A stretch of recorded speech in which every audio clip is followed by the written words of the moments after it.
saya dan Anda itu kan penduduk Indonesia gitu ya. Anda memenuhi syarat, harus memenuhi syarat prosedur sebagai penduduk. Kita kerjasama sama orang yang kita bayar, yaitu pemerintah.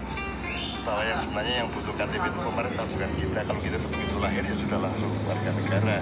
Pemerintah kita bayar untuk ngurusin kita, sehingga dia butuh data tentang kita.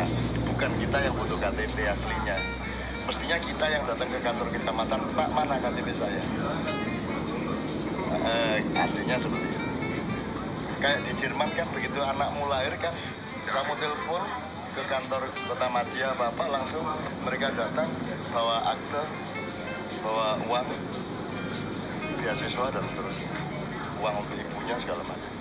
Mereka yang datang karena mereka itu buruh kita, mereka pegawai kita. Nah Indonesia yo cara berpikirnya memang setengahnya dipelihara terbalik seperti itu. Misalnya kereta api merasa kereta api itu punya KAI, stasiun itu milik perusahaan kereta api kan gitu kan, itu bukan punya rakyat. Sehingga mereka bikin aturan tanpa mendengarkan siapapun saja kecuali pendapat mereka sendiri. Dipikirnya itu milik perusahaan. BUMN itu merasa perusahaannya milik dia, kan banyak yang gitu. Lah yo ra iso ke tanah itu tuh tanahmu. Kamu bagaimana bisa punya itu? Oh kamu dibayar tiap hari oleh rakyat kok. Dan gitu. Nah itu pikiran-pikiran ekstra dari soal penduduk tadi. Nah saya kan sebagai penduduk kan taat-taat saja tuh saya. Kalau saya kemana-mana saya bawa surat, identitas saya jelas, urunan RT saya ya urunan RT. Jadi sebagai penduduk saya tidak pernah menyalahi apa-apa. Tapi kalau sebagai warga negara, saya ingin berdiskusi dulu. Sebab warga dari suatu negara kan. Saya warganya negara. Maka disebut warga negara. Nah, yang lebih berkuasa ini warga apa negara? Warga toh. Nah, warga boleh mempertanyakan iki negara apa itu kayak gini. Iki udah memenuhi syarat sebagai negara kok. Atau minimum saya berbeda pendapat kok tentang negara. Sehingga saya belum bisa disebut warga negara atau saya sendiri yang menolak jadi warga negara. So, menurut saya negara itu begini. Misalnya kamu sepak bola itu 22 orang. Berebut bola, gawangnya 2. Kalau gawangnya 3 atau 4 kan saya berpendapat berbeda, itu bukan sepak bola. Jadi jangan disebut saya pemain sepak bola. Gitu. Sama dengan warga negara. Loh, wong negara juga tidak pernah mau berunding dengan warganya. Negara ikut dunia piye, nek pemerintah piye, apa bedanya kas negara dengan kas pemerintah? Relevan apa tidak kalau BUMN setor duitnya ke Departemen Keuangan. Departemen Keuangan itu kan kasirnya pemerintah, bukan bendahara negara. Tapi di Indonesia bodoh itu. Rumah tangga sama keluarga sama gitu. Nah saya tidak sependapat. Maka kalau saya harus jadi warga negara, lu sik to negarane sing piye? Saya bukan makar loh. Gitu loh. Kalau mau diterusin, lu wong kamu juga tidak punya pegawai negara. Yang kamu punya itu pegawai negeri. Pegawai pemerintah itu ya. Pegawai negeri itu kan kata yang tidak berasal dari dunia konstitusi atau hukum atau birokrasi. Negeri itu kan bahasa budaya. Jadi lagunya Gus Bini padamu negeri, orang iso diganti padamu negara, orang iso. Negeri itu bahasa budaya, bahasa kesenian, bahasa romantis.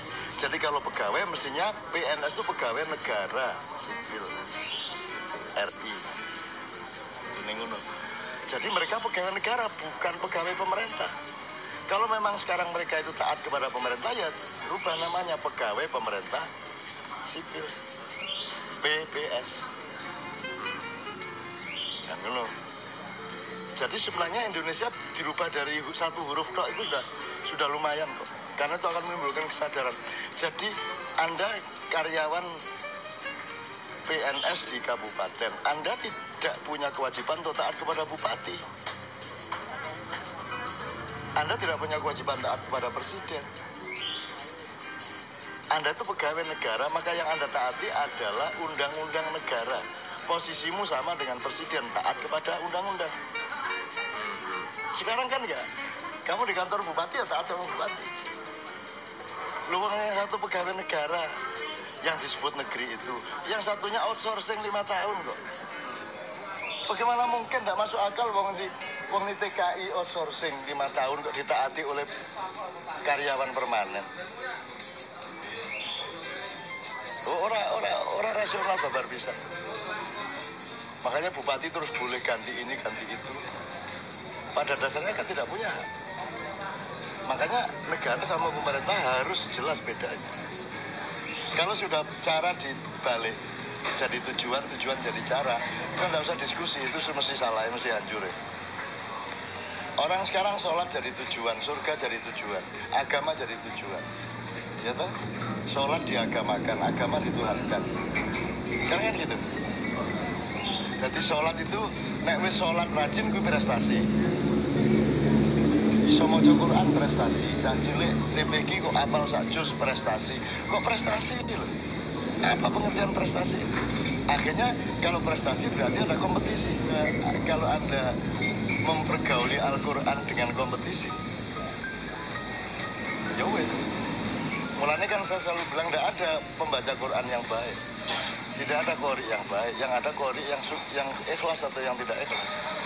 Kompetisinya di situ sebenarnya. Siapa ikhlas lebih bagus. Juga kompetisinya tidak kelihatan dan tidak dirasakan. Kompetisinya tuh di mata Allah kok. Habis itu urusan Allah tidak ikut-ikut. Tidak ikut-ikut. Jadi kita baca Quran itu sama sekali tidak untuk didengarkan orang. Wong wis maca Quran ngopo dadak pengen dirungokke mesti dirungokke wong Quran kok ku dadak pamrih barang. Wis mesti dirungokke to. Angger apa meneh kowe ikhlas nek saka atimu kowe mlebu atine wong. Ini kan biasa maca Quran ngene iki. Iya. Sholat kok prestasi, bukan dong. Sholat bukan prestasi.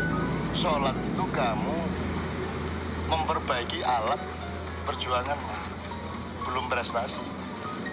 Asa-asa wajan kok prestasi. Prestasi itu nek wis dadi jajan, dadi panganan ning warung kuwi prestasi.